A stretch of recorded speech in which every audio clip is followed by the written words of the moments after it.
우리에게 주신 하나님의 말씀은 로마서 12장 1절 2절인데 우리 한 목소리로 같이 봉독하겠습니다. 그러므로 형제들아 내가 하나님의 모든 자비하심으로 너희를 권하노니 너희 몸을 하나님이 기뻐하시는 거룩한 산 제물로 드리라. 이는 너희가 드릴 영적 예배니라. 너희는 이 세대를 본받지 말고 오직 마음을 새롭게 함으로 변화를 받아 하나님의 선하시고 기뻐하시고 온전하신 뜻이 무엇인지 분별하도록 하라. 아멘. 혹시 오늘 본문이 지난주 본문하고 똑같다는 것 기억하시는 분들이 있으십니까? 예, 아멘. 감사합니다. 오늘 로마서 12장 1절에서 사도 바울은 구원받은 주의 성도들을 향해서 그러므로 형제들아 내가 하나님의 모든 자비하심으로 너희를 권하노니 너희 몸을 하나님이 기뻐하시는 거룩한 산 제물로 드려라 라고 그렇게 권면하고 있습니다. 사도 바울의 권면의 내용은 하나님의 모든 자비하심으로 하는 권면입니다. 그런데 그 내용은 무엇입니까? 너희 몸을 하나님이 기뻐하시는 거룩한 산 제물로 드리라는 것입니다. 우리가 이 말씀에서 첫 번째로 생각해 봐야 하는 것은 너희 몸이라는 말입니다. 뭘 드리라고 얘기합니까? 몸을 드리라고 이야기하고 있기 때문인 것입니다. 드려지는 것은 우리의 진심이 아니에요. 우리의 생각이 아니에요. 그렇다고 우리의 마음가짐도 아닙니다. 우리의 이 몸입니다. 그렇다면 몸을 드린다고 하는 것은 어떤 것일까요? 첫째로 우리가 생각해야 하는 것은 우리의 몸이 산 제물로 드려진다고 하는 말이 구약 성경에서 속죄의 제물이 드려짐으로 죄 용서함 받는 것처럼 죄 용서를 위한 수단이나 방법으로서 그렇게 하라고 하는 것이 아니라는 것을 먼저 기억해야 합니다. 신약 성경의 가르침은 언제나 오직 우리 주 예수 그리스도만이 우리의 죄를 용서하시는 속죄 제물이 되셨다라고 가르치고 있습니다. 우리 주 예수 그리스도께서 갈보리 언덕 위에 높이 세워진 그 십자가 위에서 당신 자신을 하나님께 영원히 단번에 속죄 제물로 드리셨습니다. 그러므로 더 이상 속죄 제물이 필요하지 않게 되었죠. 그러므로 여기서 산제물로 된다고 하는 것을 그렇게 이해해서는 안 된다는 것입니다. 둘째로 몸이 거룩한 산제물로 드려져야 한다는 것은 구약에서 제사를 드리는 제물은 어떤 제물이 드려집니까? 흠없고 점없는 어린 양 같은 것들이 드려져야 하는 것입니다. 그러므로 우리는 그냥 쉽게 생각하면 우리의 몸을 좀 아름답게 하라는 것이구나 이렇게 생각한다면 굉장히 큰 오해라는 것입니다. 패션 잡지에 나오는 모델들처럼 그렇게 아름답게 하라는 것이구나 라고 생각하면 안 된다는 것이죠. 비록 건강하지 못해도 나이가 들어서 얼굴에 주름이 생겨도 시력이 나빠지고 귀도 잘 안 들리고 걸음걸이도 이렇게 똑바로 걸을 수 없는 그런 상황이 만들어진다고 하더라도 그런 모습이라고 하더라도 우리는 산 제물로 우리의 몸을 하나님께 드릴 수 있다라고 성경은 이야기하고 있는 것입니다. 왜냐하면 우리의 몸뚱이를 드리라고 하는 것이 아니라 몸을 통해서 나타나는 삶의 모습, 태도 그리고 자세 이런 것들로 삶 자체로 하나님께 드리라고 말씀하는 말씀이기 때문입니다. 셋째로 몸을 거룩한 산 제물로 드리라고 하는 것은 우리의 구원이 영혼에만 해당되는 것이 아니고 우리의 몸도 해당된다고 하는 사실을 우리에게 가르쳐 줍니다. 사람들 중에는 몸은 더러운 것이고 속된 것이기 때문에 영혼의 구원을 받았다면 몸은 어떻게 되든지 상관없다라고 생각하는 사람들이 종종 있습니다. 그래서 더 나아가서 몸으로 짓는 죄 아무런 상관이 없다. 왜냐하면 몸은 어차피 죽으면 영혼이 떠나가게 되면 이 땅 가운데 그렇게 묻혀서 썩어 없어질 것이기 때문에 상관이 없다. 그렇게 얘기하면서 죄를 짓는데 담대한 사람들이 있는 것입니다. 하지만 그런 주장은 거짓된 주장입니다. 자신의 몸으로 죄를 행하는 것을 합리화하려고 하는 그릇된 궤변에 불과한 것입니다. 고린도전서 6장 19절 20절 말씀은 이렇게 말씀합니다. 너희 몸은 너희가 하나님께로부터 받은 바 너희 가운데 계신 성령의 전인 줄을 알지 못하느냐. 너희는 너희 자신의 것이 아니라 값으로 산 것이 되었으니 그런즉 너희 몸으로 하나님께 영광을 돌리라. 사도 바울은 너희 영혼이 하나님이 계신 성전이 성령의 전이다라고 이야기하지 않아요. 몸이 그렇다고 얘기하고 있어요. 어떤 몸? 우리가 이렇게 지금 움직이고 있는 이 몸이 그렇다는 거예요. 그러니 그 몸을 하나님께 영광을 돌리라 라고 이야기하는 것입니다. 우리 몸이 성령이 거하신 하나님의 성전이다 그러는데 그 몸이 무슨 죄를 지었든 무슨 상관이 있느냐, 몸은 아무 상관이 없다라고 이야기한다면 그것은 성경과 다른 이야기를 하고 있는 것입니다. 넷째로 너희 몸을 거룩한 산제물로 드리라고 하는 말씀은 우리의 몸이 어떤 것이냐, 우리의 영혼이 행동하는 도구로 사용되는 것이 우리의 몸이라는 것입니다. 우리는 몸 없이 영혼만 가지고 살지 않습니다. 우리가 살아있는 한 우리의 영혼과 우리의 몸은 언제나 함께합니다. 살아있는 하나님의 말씀이 우리 안에 들어와 하는 일은 다만 영과 혼을 변화시키는 것이 아닙니다. 우리의 죽을 몸도 변화시키는 것이지요. 히브리서 4장 12절 말씀은 이렇게 얘기를 합니다. 제가 세번역 성경으로 한번 읽어보겠습니다.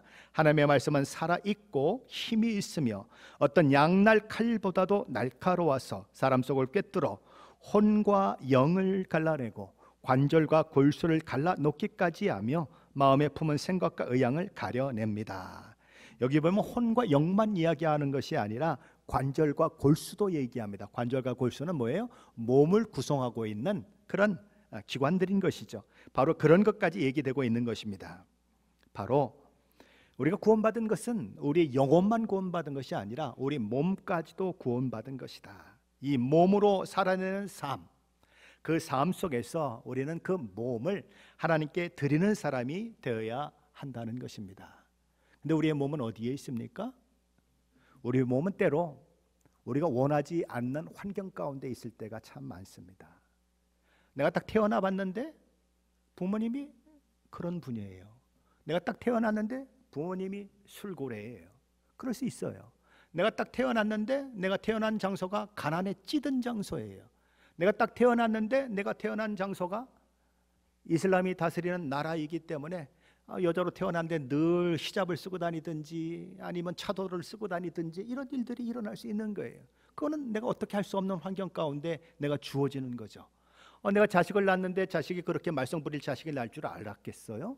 이게 맨날 속을 속이는 것입니다. 그래서 마음은 아프고 늘 하나님 앞에 우는 일들도 일어나는 거죠. 바로 그런 현장, 그런 시대. 저 여러분이 이 시대에 태어난다는 것 뭐 계획한 적이 있습니까? 근데 이 시대에 딱 태어났어요. 지금 뭐 우크라이나에 있는 사람들은 지금까지 평안하게 살았지 않습니까? 그렇죠? 그런데 거기 그 시대에 태어났기 때문에 고통을 겪고 죽고 남편이 죽고 아내가 죽고 아이들이 죽고 하는 일들이 막 일어나는 거죠. 어떻게 할 수 없는, 내가 선택하지 않은 상황 가운데 내가 있을 수 있다는 것입니다. 시대도 환경도 이웃도 가족도 내 마음대로 안 되는 상황 가운데 내 몸이 있을 수 있다는 거예요. 그럼 어떻게 해야 한다는 거예요? 하나님 왜 나를 이곳에 보내셨습니까? 왜 하필 내 부모가 저런 부모여야 합니까? 아니면 내 자녀가 왜 저런 자녀여야 합니까? 라고 이야기할 수 있고, 왜 하필 내가 왜 시애틀 인마누엘 와가지고 이 고생을 해야 합니까? 라고 이야기할 수 있지만 그 환경 속에서 우리의 몸으로 하나님께 영광을 돌려라 라고 얘기하는 거예요. 불평만 하지 말고 왜 나를 거기에 두셨느냐고 이야기하지 말고 거기에 두신 그 환경 속에서 몸으로 하나님의 사람으로 살아내라 라고 이야기하는 거죠. 그 현장이 거룩한 산 제물로 드려지는 현장이 되게 하라라는 것입니다. 다섯째로 너희 몸을 거룩한 산 제물로 드리라는 말씀이 여기서 주어지고 있는 이유는 몸이라고 하는 것을 통해서 죄와 유혹, 시험이 우리에게 오기 때문에 그렇습니다. 우리 몸에는 늘 큰 싸움이 있어요. 왜냐하면 사탄은 우리의 몸을 장악하기를 원하는 것입니다. 그리고 우리 몸을 죄의 도구로 사용되도록 하려고 하는 것입니다. 그러므로 우리 안에서는 늘 하나님의 뜻을 순종하려고 하는 마음도 있고 사탄의 유혹에 또 그렇게 귀를 기울이는 마음도 있어서 늘, 영어로는 스트러글 한다고 그러죠. 이렇게 늘 우리 안에서 이런 갈등과 다툼이 있게 되는 것이죠. 우리는 그것을 잊지 말아야 한다는 것입니다. 사도 바울은 로마서 6장 12절 13절에서 그래서 이렇게 얘기하는 거죠. 그러므로 너희는 죄가 너희 죽을 몸을 지배하지 못하게 하여 몸의 사욕에 순종하지 말고 또한 너희 지체를 불의의 무기로 죄에게 내주지 말고 오직 너희 자신을 죽은 자 가운데서 다시 살아난 자 같이 하나님께 드리며 너희 지체를 의의 무기로 하나님께 드리라. 마지막 때에 주님이 이 땅에 오시면 우리 영혼만 구원받는 것이 아니라 우리 몸도 최종적이고 궁극적인 구원을 얻게 될 것입니다. 죽을 몸이 죽지 아니하는 몸이 될 것이고 병들고 그랬던 몸이 병과 상관없는 몸이 될 것이고, 슬픔과 고통 가운데 있는 몸이 그런 것과 상관없는 몸이 될 것입니다. 그래서 로마서 8장 23절에 보면 피조물들이 탄식하는 소리 가운데 이런 이야기가 나오는 것이죠. 그뿐 아니라 또한 우리 곧 성령이 처음 익은 열매를 받은 우리까지도 속으로 탄식하여 양자될 것 곧 우리 몸의 속량을 기다리느니라. 몸의 구원을 기다린다는 것입니다. 병들고 죽고 고통스러운 몸, 때로는 몸을 가졌기 때문에 그 어떤 환경 가운데서, 어떤 부모 밑에서, 때로는 어떤 시어머니 시아버지 밑에서 고통을 겪고 있는 이런 상황들 가운데, 아프고 한숨 지는 이런 상황 가운데 우리 몸의 속량, 이런 것들과 상관이 없는 그 때를 그렇게 기다리게 된다는 것입니다. 여섯째로 우리 몸을 거룩한 산제물로 드리라 라고 명령이 되고 있다고 하는 것은, 기본적으로 산제물로 드리는 것이 누구의 일이냐? 우리의 일이라는 거예요. 드려야 하는 사람은 누구냐? 다른 어느 누구가 아니라 그 몸을 가지고 있는 당사자라는 것입니다. 하나님께 바친다고 하는 것은, 하나님, 나 오늘 하나님께 드렸습니다. 이제 나는 하나님의 것입니다. 그러니 하나님이 마음껏 사용하십시오. 틀린 말이에요? 맞는 말이에요? 맞는 말인 것 같기도 하고 틀린 말인 것 같기도 하죠. 나의 모든 생각과 나의 모든 결정은 하나님이 하십시오. 하나님께 나를 책임져 주시고 모든 죄의 유혹과 영향력으로부터 자유로운 자가 되게 해 주십시오라고 기도하는 분들이 종종 있습니다. 그러나 그 기도는 내가 해야 할 책임을 하나님께 떠넘겨버리고 하나님 책임지십시오라고 하는 기도이지, 자신의 책임을 완료하려는 기도가 아닌 거예요. 하나님은 우리의 몸을 우리가 산 제물로 드리라고 얘기하고 있어요. 그 일은 다른 사람이 해주는 것이 아니고, 하나님이 대신 해주는 것이 아니고 내가 해야 한다는 것입니다. 예수 믿는 자에게는 자유가 주어졌어요. 어떤 자유요? 하나님께 순종할 수도 있고 하나님께 불순종할 수도 있는 자유가 주어졌어요. 그러므로 그 자유를 가지고 나를 유익하게 만들고 나의 욕심을 채우게 만드는 것으로 사용하는 것이 아니라, 그 자유를 가지고 하나님의 뜻과 하나님의 계획에 자발적으로 순종해서 사는 그 삶이 자기 몸을 하나님의 거룩한 산 제물로 드리는 것입니다. 그렇게 되다 보면 종종 손해볼 때가 있습니다. 종종 불이익을 감당해야 할 때가 있습니다. 그럼에도 불구하고 그것을 감수하고 안고 하나님 편에 서서 행동하는 것, 그것이 산 제물로 자기 몸을 하나님께 드리는 것입니다. 그러면 일곱째로 우리가 생각해야 하는 것은, 우리가 하나님 앞에 우리 몸을 산 제물로 드리려고 애를 쓰고 정말 하나님이 기뻐하시는 일을 하려고 애를 쓰면 늘 그렇게 사라지느냐 하는 것입니다. 여러분 어떠십니까? 늘 그렇게 살려고만 하면 마음먹은 대로 사라집니까?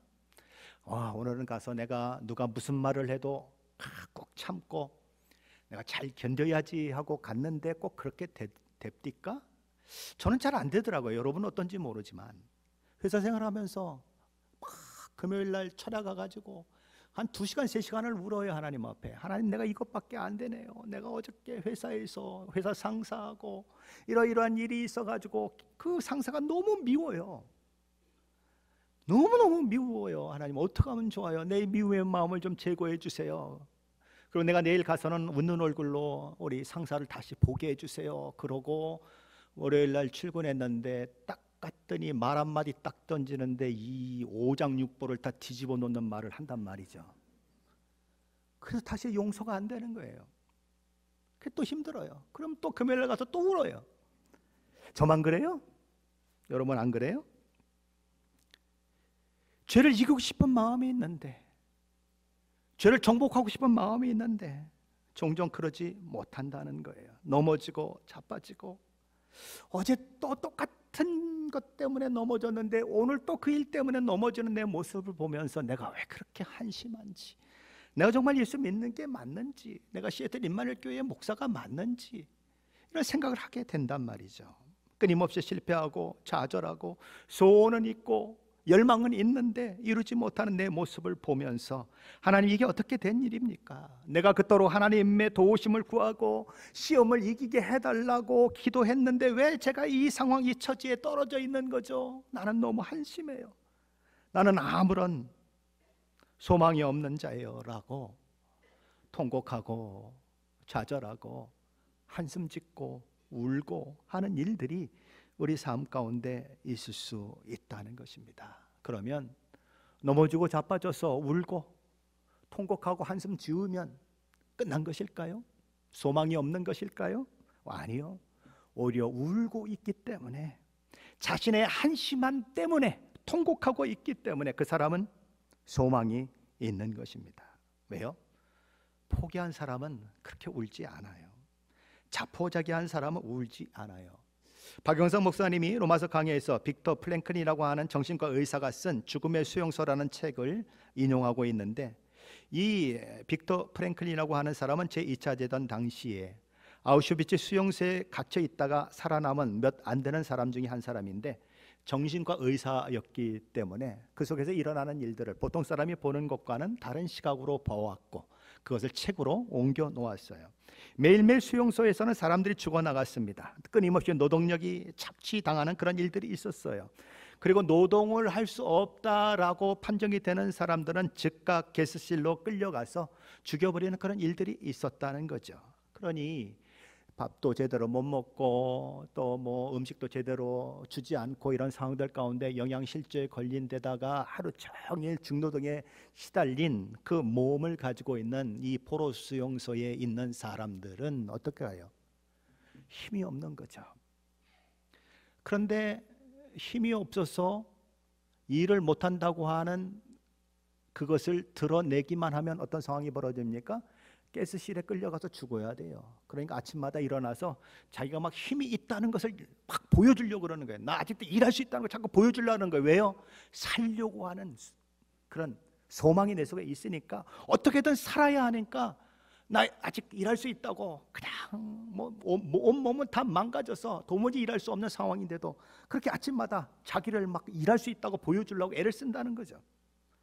그래서 가스실에 안 끌려가고 이 노동의 현장으로 끌려갔는데 마음은 그런데 이 몸이 안 되는 거 아닙니까? 그러다 보니까 일을 못 하는 거죠. 그럼 어떻게 해요? 가스실에 끌려가서 죽는 거죠.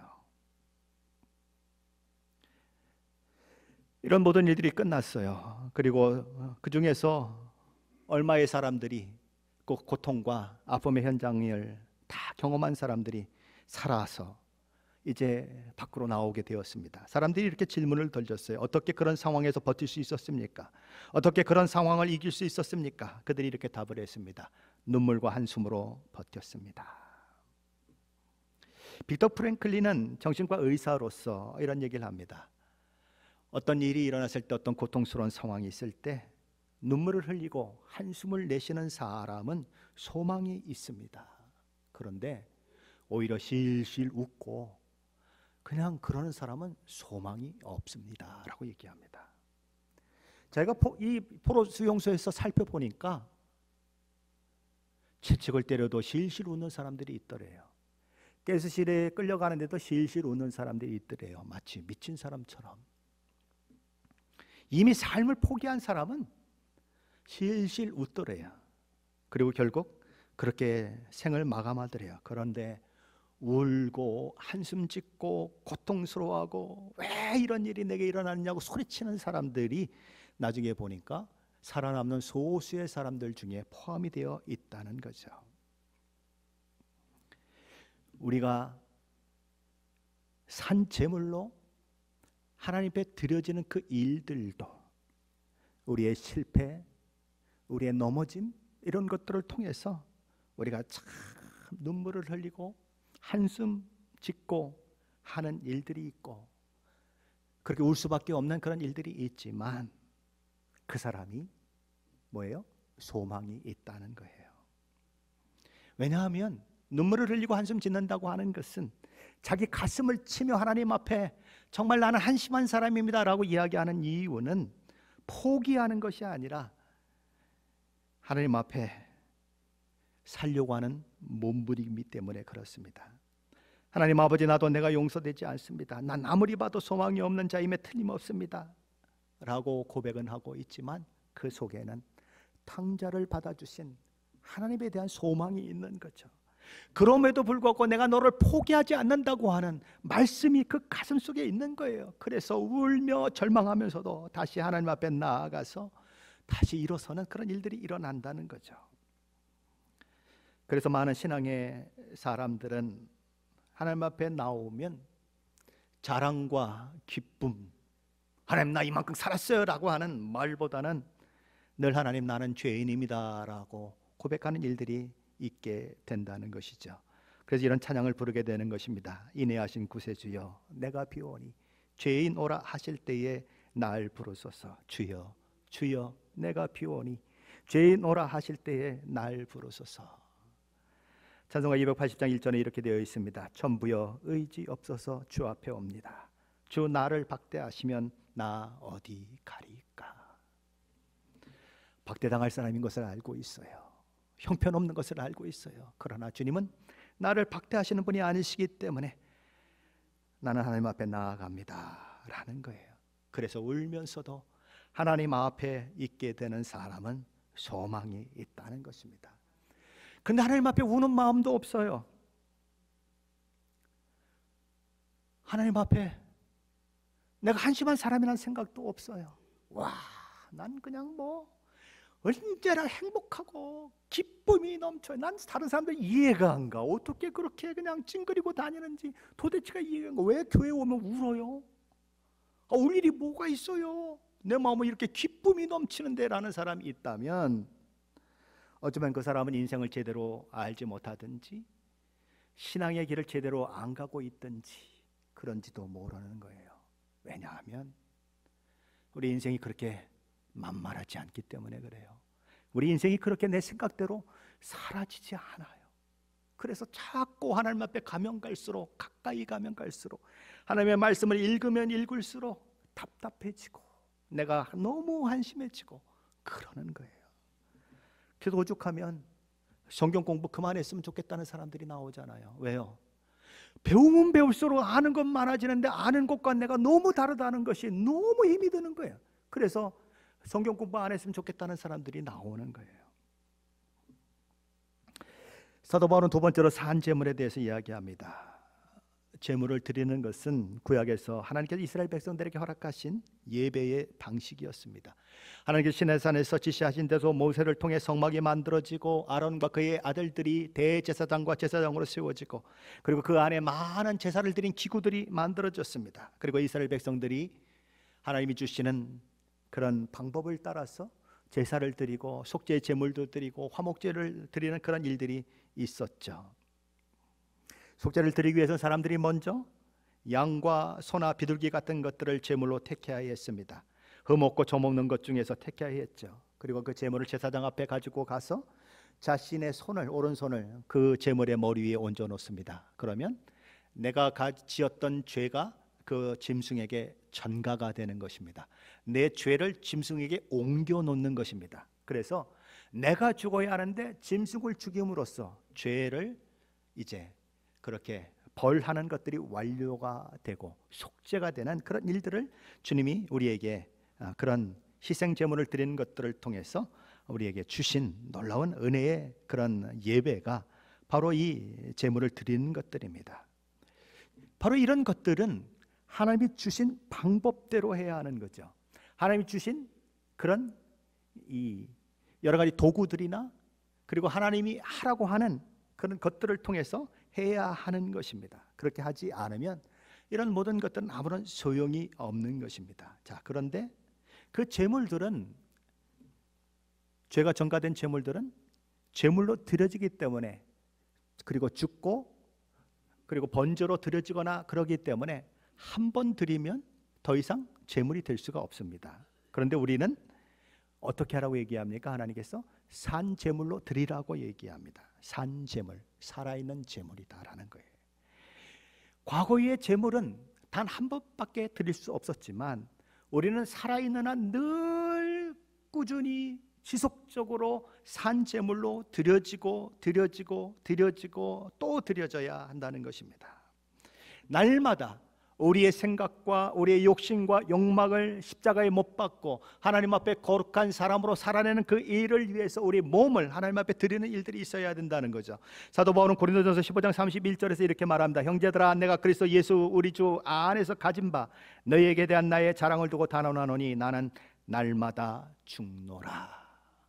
그는 날마다 죽는다고 얘기합니다. 고린도전서 9장 27절에서 그는 이렇게 얘기합니다. 내가 내 몸을 쳐 복종하게 함은 내가 남에게 전파한 후에 자신이 도리어 버림을 당할까 두려워함이라. 왜 날마다 그렇게 죽습니까? 왜 날마다 자기 몸을 쳐 복종시킵니까? 남에게는 구원받으라고 복음을 전하고 있는데 자신은 하나님 앞에 버림받은 그런 사람이 될까 봐 두려워서 그렇게 한다라고 얘기하는 거예요. 사도 바울이 날마다 우리의 몸을 거룩한 산 제물로 드리라라고 하는 그 표현이 갈라디아서 2장 20절에는 이렇게 표현이 되고 있습니다. 내가 그리스도와 함께 십자가에 못 박혔나니 그런즉 이제는 내가 사는 것이 아니요 오직 내 안에 그리스도께서 사시는 것이라. 이제 내가 육체 가운데 사는 것은 나를 사랑하사 나를 위하여 자기 자신을 버리신 하나님의 아들을 믿는 믿음 안에서 사는 것이라. 그렇게 사는 것이 산 제물로 자기를 드리는 것이라는 것입니다. 사도 바울은 세 번째로 우리 몸을 산 제물로 하나님께 드리되 하나님이 기뻐하시는 거룩한 산 제물로 드리라라고 말씀합니다. 제물이 하나님을 기쁘시게 하는 제물이 되려면, 하나님이 받으실 만한 제물이 되려면 모든 것이 하나님의 방법대로 하나님이 지시하신 대로 되어야 하는 것입니다. 만일 그렇게 되지 않으면 그 제물은 종종 거부되는 것입니다. 아무거나 갖다 드릴 수 없어요. 점 있고 흠 있는 것으로 갖다 드리면 그 제사는 거부되는 것입니다. 하나님의 법대로 드려야 합니다.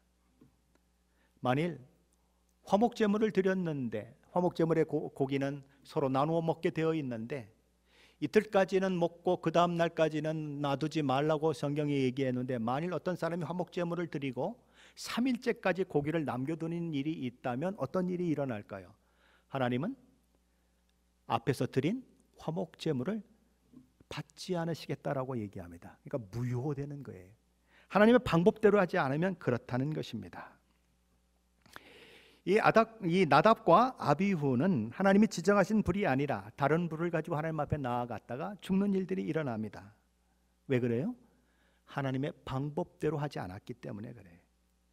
우리가 하나님 앞에 산 제물로 드리는 그 일은 하나님이 기뻐하시는 산 제물이 되어야 하는데, 그러려면 하나님의 방법대로 하나님이 지시한 대로 우리의 몸이 드려져야 한다는 것입니다. 거기에는 내 생각과 내 고집, 내 방법이 끼어들 자리가 없어요.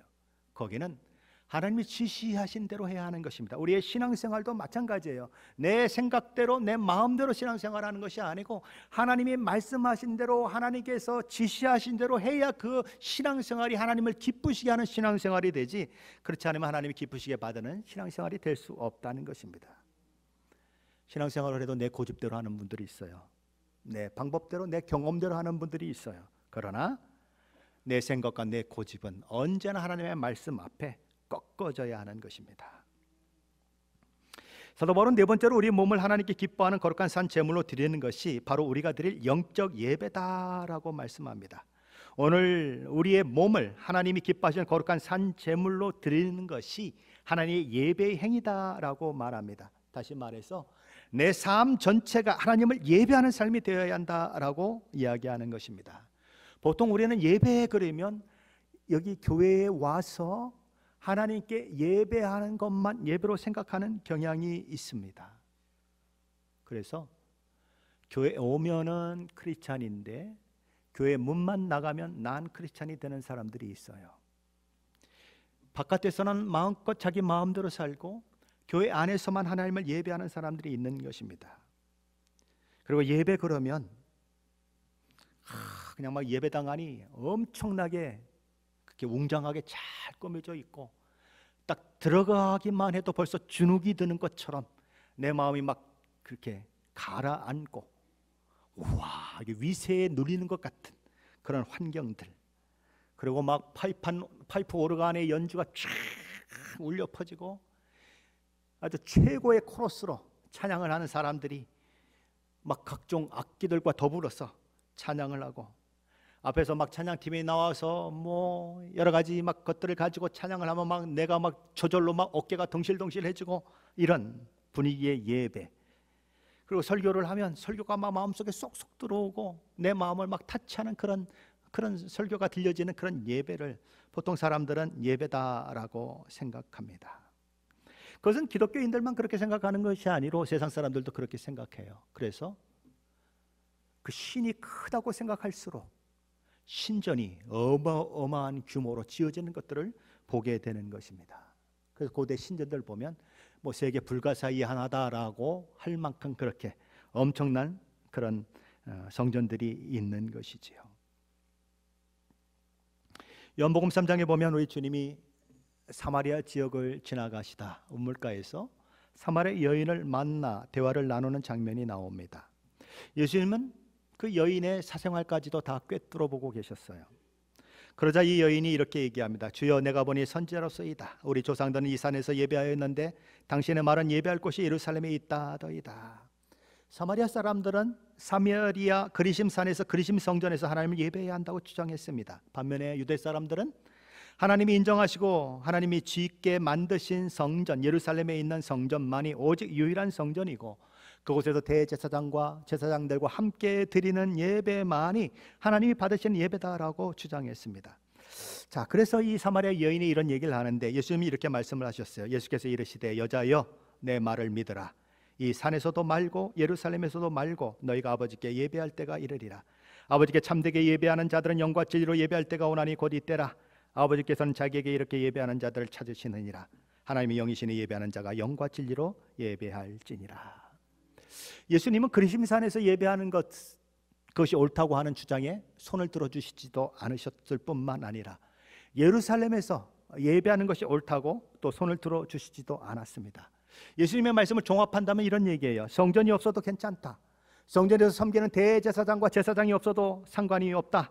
하나님을 예배하는 것이 그래도 가능하다라고 얘기하는 거예요. 영과 진리로 예배할 수 있다라고 얘기하는 것입니다. 히브리서는 기독교 변증서라고 얘기합니다. 근데 히브리인들이 기독교인을 비난하는 내용이 있었어요. 그 비난의 내용이 무엇이었을까요? 야, 너희는 성전도 없잖아. 너희는 대제사장도 없고 제사장도 없고 제사를 드리는 그런 것도 없고 제물도 없고 그러면서 무슨 예배를 드린다고 그래? 그게 예배냐? 라고 얘기하는 거죠. 근데 히브리서 저자는 예수 그리스도를 통하여 이루어진 구원, 그리고 그것이 어떻게 구약에 예표적으로 되어 있는 그런 제사의 제도들을 다 대체하고 있는지를 하나하나 설명해 가면서 제사도 없고 성전도 없고 대제사장도 없고 제사장도 없지만 그럼에도 불구하고 기독교의 예배가 참된 예배다라고 기독교를 변증하고 있는 것입니다. 그런 예배는 하나님이 어떻게 받으시겠어? 라고 히브리 이 사람들은 이야기하지만 무슨 소리냐? 하나님이 예수 그리스도를 이 땅에 보내셔서 그분이 송아지와 염소에 필요하지 아니하고 단번에 영원히 자기 몸을 영원한 속죄로 드려서 그렇게 하늘 성전에 들어가셨다. 하나님이 우리에게 산 길을 열어주셨다. 휘장이 위로부터 아래로 찢어지고 우리가 하나님께 나아가는 길이 활짝 열렸다. 그래서 우리는 너희보다 더 깊은 예배, 복된 예배를 드리는 자들이다라고 변증하는 것입니다. 오늘날도 예배를 외면에 나타나는, 외식에 나타나는 것들에 집중하는 분들이 종종 있습니다. 그러나 진정한 예배는 외형적인 것보다 내적인 것이 더 중요하다는 것입니다. 왜 몸을 하나님이 기뻐하시는 거룩한 산제사로 드리는 것이 우리의 드릴 영적 예배입니까? 하나님은 예배를 드리는 그 행위만 받으시는 분이 아니라 우리 자신을 받으시기를 기뻐하시는 분이시기 때문입니다. 이사야서 1장에서 우리 하나님은 이스라엘 백성이 예배드리 오는 모습을 보면서 이렇게 말씀하셨어요. 너희가 보이러 온다. 쉽게 말하면 도장 찍으러 온다. 나 하나님 앞에 예배 드렸어요 라고 하려고 온다. 너희가 내 앞에 보이려고 오니 이것을 누가 너희에게 요구하였느냐? 내 마당만 밟을 뿐이니라 라고 얘기합니다. 13절에서 보면 헛된 재물을 다시 가져오지 말라. 분향은 내가 가증히 여기는 바요 월삭과 안식일과 대회로 모이는 것도 그러하니 성회와 아울러 악을 행하는 것을 내가 견디지 못하겠노라 라고 얘기합니다. 왜 무엇 때문에 하나님은 보이로 오는 예배라고 말씀하시고 너희가 드리는 재물 헛된 재물이다, 분향하는 건 내가 가증히 여기는 것이다, 월삭을 지키고 안식일을 지키고 대회로 모이는 것 다 소용없다라고 말씀하실까요? 오늘날로 말하면 크리스마스도 소용없고 추수감사절도 소용없고 부활절도 다 소용없다, 너희 주일날 예배 드리는 거 다 소용없다라고 얘기하는 걸까요? 무엇 때문이에요? 예배를 드리러 오는 자들이 제물을 드리고 예배의 형식은 있고 모든 것은 다 갖췄지만 삶이 따라오지 않는 예배였기 때문이다라는 것이에요. 그들의 몸으로 하나님을 예배하지 않았기 때문이라는 거예요. 그래서 성회와 아울러 악을 행하는 것을 내가 견디지 못하겠다라고 말씀하시는 것입니다. 고린도전서 6장 19절 20절 앞에도 읽어드렸지만 제가 현대어 성경으로 다시 한번 읽어드리겠습니다. 여러분의 몸은 하나님께서 여러분에게 주신 성령의 집이며 성령께서 여러분 안에 살고 계신다는 것을 아직 모르십니까? 여러분의 몸은 여러분의 것이 아닙니다. 왜냐하면 하나님께서 비싼 대가를 치르고 여러분을 사셨기 때문입니다. 그러므로 여러분의 몸을 하나님께 영광을 돌리는 데 사용하십시오. 우리의 몸의 주인은 하나님이십니다 라고 말씀하고 있습니다. 우리의 몸은 우리의 것이 아니라는 거예요. 하나님의 것이라는 것입니다. 기독교인들 중에서 담배 문제를 가지고 많이 얘기하는 분들이 있습니다. 성경에서 담배에 대한 이야기를 합니까? 안 합니까? 안 읽어보셨어요? 담배 이야기는 여기 없어요. 담배를 그럼 펴도 되는 거예요? 뭐 담배 핀다고 지옥 가지는 않아요. 예수 믿으면. 그러나 우리 몸이 하나님의 성전이에요. 그럼 성전에다가 담배 연기를 가득 집어넣으면 될까요? 안 될까요? 그렇게 생각하셔야 되는 거예요. 성경에 담배 먹는 말이 어디 있어? 뭐 성경에 술 취하지 말라는 말이 어디 있어? 그렇게 얘기하지 말고 뭐 잠언 23장에 보면 포도주는 눈으로 보지도 말라고 하는 말은 생각지도 않고 그냥 술 먹지 말라는 말이 어디 있냐? 술 취하지 말라는 말이 어디, 술 취하지 말라는 말만 있지 이러고 얘기하지 말고 하나님의 성전인 내 몸에 술을 때려 넣어서 하나님이 원하시지 않는 삶을 마구마구 살아가고 헛소리 짓거리고 하는 것이 옳은지 한번 생각해 보라는 거예요. 내 몸을 하나님 앞에 드리려면, 정결한 몸으로 드리려면 한번 생각해 보라는 거예요. 내가 어떻게 해야 하나님의 영광을 드러낼 수 있는지 한번 생각해 보라는 거예요. 뭐 금했냐 안 금했냐 이것 가지고 따지지 말고 보라는 거예요. 내 몸이 어떤 것이냐. 우리 몸은 하나님의 것이라고 얘기하잖아요. 하나님의 것이면 하나님의 방법대로 사용해야죠. 술을 먹었더니 거룩해집니까? 술을 먹었더니 하나님을 더 찬양하게 되고 막 예배하게 되고 술을 먹으면 막 성경을 읽고 싶은 마음이 막 일어나고 선한 일을 하고 싶은 마음이 막 일어납니까? 그러면 술 다 먹어야죠. 담배를 피우면 그런 마음들이 일어납니까? 그럼 다 담배 펴야죠. 근데 그게 아니잖아요. 오히려 반대 현상이 일어나잖아요. 그러면 멈춰야지요. 성경이 어떻게 이야기하는가를 떠나서 그 성경이 어떻게 다 이야기를 하겠어요? 미래에 일어날 것까지 어떻게 다 이야기하겠어요? 성경에 뭐 게임하지 말라는 말이 있어요? 아니 성경 기록할 당시에 게임이라고 하는 건 있지도 않았는데 어떻게 게임을 하지 말라는 말을 해요? 성경이 이야기하는 전체적인 그림을 보고 자기 삶에 적용을 시켜야죠. 그냥 문자적으로 그거를 따지고 들어가지고 술 취하지만 알면 되지, 뭐 맘먹고 먹으면 되지, 담배는 뭐 기호식품이다 이러고 얘기하는 사람들이 있는데 참 어떻게 얘기하지도 못하고 막 마음만 답답해요. 우리의 몸이 하나님의 성전이라는데, 우리 몸이 하나님의 것이라는데 그렇게 하는 것이 하나님의 것을 내가 제대로 사용하는 것인가 한번 생각을 해야죠. 우리의 몸은 우리 마음대로 사용할 수 없는 거예요. 우리 몸은 몸의 정욕을 위해서, 몸의 기쁨을 위해서 마구마구 사용할 수 없는 거예요. 하나님의 것이기 때문에 하나님의 마음에 들도록 우리 몸이 하는 모든 일들 속에 하나님의 마음이 담기고 하나님의 생각이 담기고 하나님의 뜻이 담기고 하나님의 목적이 담겨야 한다는 거예요. 그럴 때 우리 몸은 하나님이 기뻐하시는 산 제물로 드려진다는 거예요. 그럴 때 하나님이 영광을 받으신다는 것이죠. 저와 여러분의 몸은 어떻게 하나님께 드려지고 있습니까? 저와 여러분의 몸은 매일매일의 삶 속에서 하나님이 기뻐하시는 그 몸으로 산 제물로 드려지고 있습니까? 날마다 저와 여러분 하나님 앞에서 나는 날마다 죽노라 라고 그러며 자기의 정욕과 자기의 욕심과 이런 것들을 십자가에 못 박고 그렇게 자기 몸을 하나님 앞에 드리려고 애쓰고 있습니까? 그렇게 애쓰고 있다면 저와 여러분은 매일 통곡해야 합니다. 왜요? 그렇게 살지 못하는 내 모습을 매일 발견할 것이기 때문에 그래요. 그래서 우는 것이 정상이에요. 교회 나와서 하나님 내가 이렇게 바보 같아요, 내가 이렇게 죄인이요 라고 우는 게 정상이에요.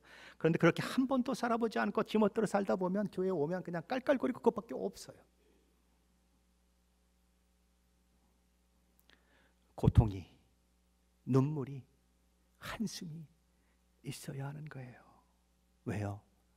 하나님의 말씀을 살아내는 것이 쉽지 않다는 것을 신앙생활 하면 할수록 느끼고 경험하기 때문에 그래요. 그래서 하나님 앞에 와서 울고 다시 회복되어 나가서 다시 살아보지 못한 삶을 한 번 더 살아내고 그리고 또 넘어져서 또 울고 그리고 또 나가서 하나님이 주시는 힘을 가지고 다시 한번 도전해보고 그러면서 우리는 커가는 거예요. 어린아이가 넘어지고 자빠지고를 반복하고 머리도 깨지고 이마도 깨지고 그러면서 걸음마를 연습하고 걷고 뛰는 것들이 일어나고 커지는 것처럼 저 여러분도 그렇게 되어야 한다는 거예요. 저 여러분의 몸을 하나님이 기뻐하시는 거룩한 산 제물로 드리는 일들이 날마다 저와 여러분의 삶 가운데 있게 되시길 예수 그리스도 이름을 간절히 축원합니다. 우리 다 같이 일어나셔서 함께 찬양할 때 부르신 곳에서라는 찬양 함께 합니다.